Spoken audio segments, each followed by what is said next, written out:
Assalamualaikum anak-anak kelas 6. Bagaimana kabar hari ini? Semoga selalu sehat ya. Bertemu lagi dengan Bu Nana. Pada kesempatan kali ini kita akan belajar tentang magnet. Coba perhatikan gambar berikut. Pernah melihat gambar seperti ini? Baik, tujuan pembelajaran kita hari ini yang pertama mengenal magnet dan yang kedua memahami bentuk-bentuk magnet. Baik, pertama-tama marilah perhatikan informasi tentang kereta magnet berikut.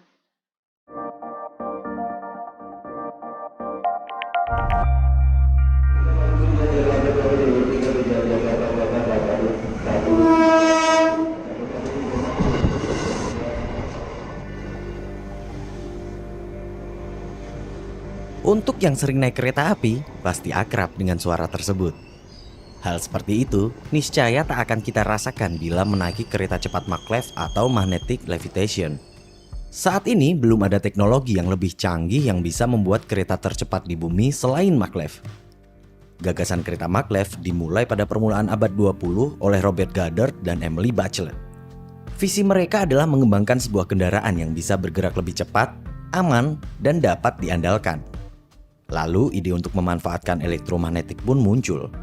Sejak itulah, negara-negara maju berlomba-lomba untuk mengembangkan sistem maglev terbaiknya. Saat ini setidaknya ada dua sistem maglev yang menyediakan sistem suspensi. Pertama, Electromagnetic Suspension atau EMS. EMS menggunakan gaya tarik dorong antara kumparan elektromagnetik dan rel ferromagnetik atau benda yang dapat ditarik kuat oleh magnet. Elektromagnet dipasang di bagian bawah gerbong. Ia terdiri dari dua kutub, penarik dan pendorong. Ketika elektromagnetik didekatkan dengan rel ferromagnetik, maka akan menciptakan medan magnet dan menghasilkan gaya tarik dan dorong. Hal itulah yang membuat kereta jadi melayang 15 cm di atas lintasan kereta dan kemudian membuat kereta dapat melaju. Selain EMS, model lain dari maglev adalah Electrodynamic Suspension atau EDS.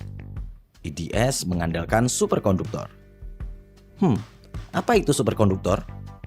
Superkonduktor adalah suatu material yang tidak memiliki hambatan jika berada pada suhu sangat dingin, yakni minimal minus 196 Celcius atau disebut juga dengan suhu kritis. Salah satu contoh material itu adalah karbon. Ironinya, logam mulia seperti emas, tembaga dan perak yang merupakan logam konduktor terbaik bukanlah superkonduktor. Jadi, apa spesialnya superkonduktor?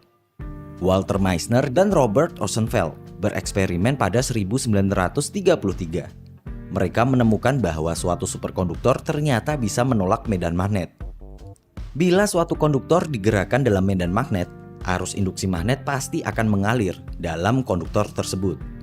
Sementara superkonduktor tak bisa sama sekali ditembus medan magnet.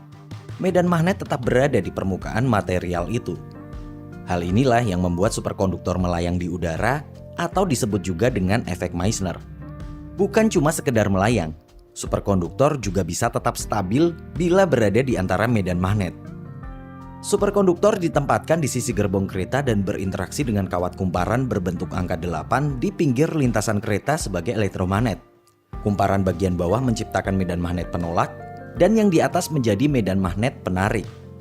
Dengan demikian, medan magnet itu membuat kereta kemudian melayang sekitar 10 cm di atas lintasan.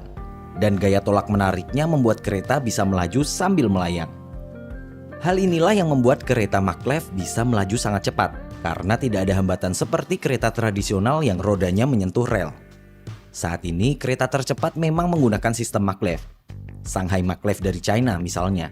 Ia merupakan kereta tercepat di dunia dengan kecepatan 431 km per jam.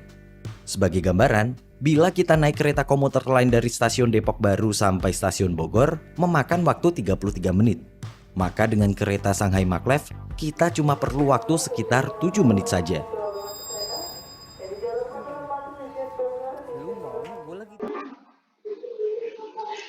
Nah, berdasarkan informasi tentang maglev di atas dapat dijelaskan bahwa kereta maglev berjalan menggunakan prinsip magnet superkonduktor sehingga kereta terbesar ini bisa tetap lengket dengan relnya walaupun berjalan pada kecepatan 500 km per jam. Wow, keren sekali ya anak-anak. Nah, sekarang apa itu magnet? Magnet itu adalah benda yang dapat menarik benda-benda lain yang terbuat dari logam tertentu. Baik, mari kita lihat bagaimana bentuk-bentuk magnet itu. Nih, bentuk seperti ini. Ini disebut magnet U. Namanya biasanya sesuai dengan bentuknya ya anak-anak. Ini magnet U. Kemudian yang ini seperti tapal kuda, disebut magnet ladam atau magnet tapal kuda. Kemudian bentuk ini, bentuk silinder, berarti namanya magnet silinder. Kemudian ini magnet cincin, seperti cincin. Kemudian ini adalah magnet batang. Lanjut ke bentuk magnet. Yang ini adalah magnet kancing. Ini bentuknya persegi ya, magnet persegi. Kemudian ini magnet lengkung. Dan yang terakhir adalah magnet jarum, yang sering digunakan pada kompas. Nah, sering melihatnya di kompas. Baik anak-anak, itu tadi pengertian dan bentuk-bentuk magnet. Semoga bermanfaat.